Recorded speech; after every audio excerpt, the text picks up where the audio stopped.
మిత్రులందరికీ జై శ్రీరామ్. త్రికరణ శుద్ధి అంటే ఏంటి? త్రికరణ శుద్ధి గురించి ఉదాహరణలతో ఇప్పుడు మనం తెలుసుకునే ప్రయత్నం చేద్దాం.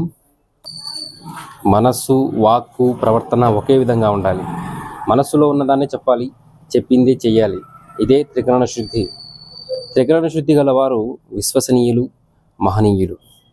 ఉదాహరణకి పోతన గారి కాంక్ష మోక్షం. తదనుగుణంగానే భాగవతాన్ని చెప్పాడు. రాజులు ఆయన వద్దకు వచ్చి ధనాశ చూపి భాగవతాన్ని తమకు అంకితం ఇవ్వమన్నారు. పోతన దాన్ని తిరస్కరించాడు. డబ్బుకు ఆశపడి కావ్యకన్యను కీచకులకు అమ్మను, త్రికరణ శుద్ధితో ప్రమాణం చేస్తున్నాను, నన్ను నమ్ము అని సరస్వతీదేవికి పోతన గారు మాటిచ్చాడు. తన మాటపై తను నిలబడ్డాడు. వ్యవసాయం చేసుకుంటూ పేదరికంలో జీవితాన్ని గడిపాడే కానీ రాజులకు అంకితం ఇవ్వలేదు. ఇష్టదైవానికే అంకితం గావించాడు. త్రికరణ శుద్ధి గల వారికి కష్టాలు కలగవచ్చు. వారు స్థిరచిత్తంతో వాటిని అధిగమిస్తారు. అలాగే మరొక ఉదాహరణ భక్త రవిదాస్. రవిదాస్ పాదరక్షకుల తయారీతో జీవనం గడిపేవాడు. ఎప్పుడూ రామనామం జపిస్తూ ఉండేవాడు. అతడి ఆదర్శ జీవనాన్ని గమనించి సంత్ ప్రేమానంద్ అనే మహనీయుడు పరుసవేదికి తెచ్చి అతనికి ఇచ్చాడు. రవిదాస్, పేదరికంతో ఎందుకు బాధపడతావు? ఈ పరుసవేదితో బంగారం తయారు చేసుకోవచ్చు.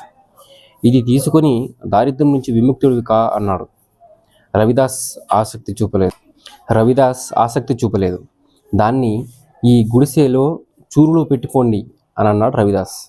కొంతకాలం తర్వాత రవిదాస్ బంగారం తయారు చేసుకొని సంపన్నుడై ఉంటాడని ప్రేమానంద్ ఊహించాడు. కానీ అదే గుడిసెలో చెప్పులు కుట్టుకుంటూ రవిదాస్ కనిపించాడు. నేనిచ్చిన పరుసవేదిని ఎందుకు ఉపయోగించుకోలేదు అని ప్రశ్నించాడు సంత్ ప్రేమానంద్. నాకు చెప్పులు కుట్టుకుంటూ రామనామాన్ని జపించడమే ఇష్టం. నా మనసంతా శ్రీరాముడే నిండి ఉన్నాడు.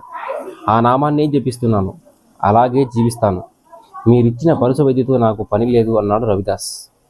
సంత్ రవిదాస్ చెప్పిన పద్యాలు సిక్కుల శిరోధార్యమై గురుగ్రంథ సాహెబ్లో స్థానం సంపాదించాయి. సమాజంలో అన్ని రకాల వాళ్ళు ఉంటారు. త్రికరణ శుద్ధి కొరబడిన వాళ్ళతో మిగతా వాళ్ళు జాగ్రత్తగా మెలగాలి. వాళ్ళ మనసులో ఒకటి ఉంటుంది. మనకు చెప్పే మాటలు వేరు, చివరికి చేసే చేష్టలు వేరు. అటువంటి వాళ్ళు చెప్పే మాటలు విశ్వసిస్తే ఆపదల్లో చిక్కుకుంటాము. మహాభారతం శాంతి పర్వతంలో ధర్మరాజుకు భీష్ముడు ఈ నీతి కథను చెప్పాడు. విదిశా నగరంలో ఒక బాలుడు మరణించాడు. తల్లిదండ్రులు ఆ పార్థివ దేహాన్ని ప్రేత భూమికి తీసుకెళ్ళి శోకిస్తున్నారు. అప్పుడు ఒక గద్ద వచ్చి వాలింది. మీరెందుకు ఏడుస్తున్నారు? పొద్దు గుంకపోతుంది. మరణం అనేది జీవులకు తప్పదు.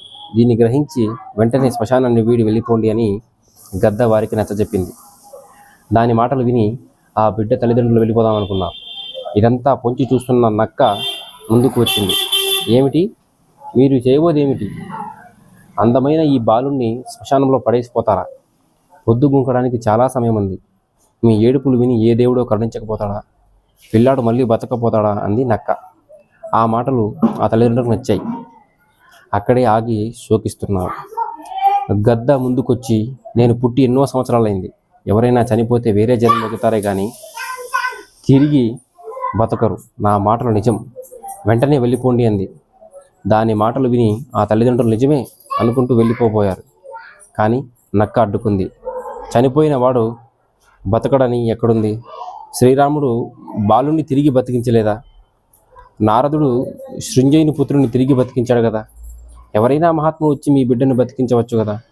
చీకటి పడేదాకా ఆగి వెళ్ళండి అని వాళ్ళను నక్క ఆపింది.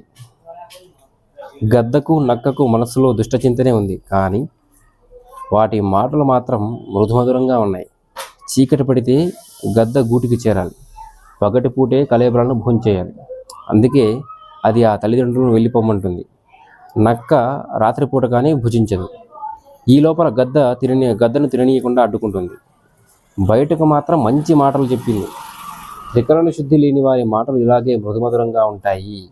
ఆ మాటల వెనుక ఉన్న స్వార్థాన్ని గమనించి బుద్ధిమంతులు వాటికి దూరంగా ఉండడం మేలు అని దీని తాత్పర్యం. జై శ్రీరామ్. సర్వం శ్రీరామార్పణం. జై శ్రీరామ్.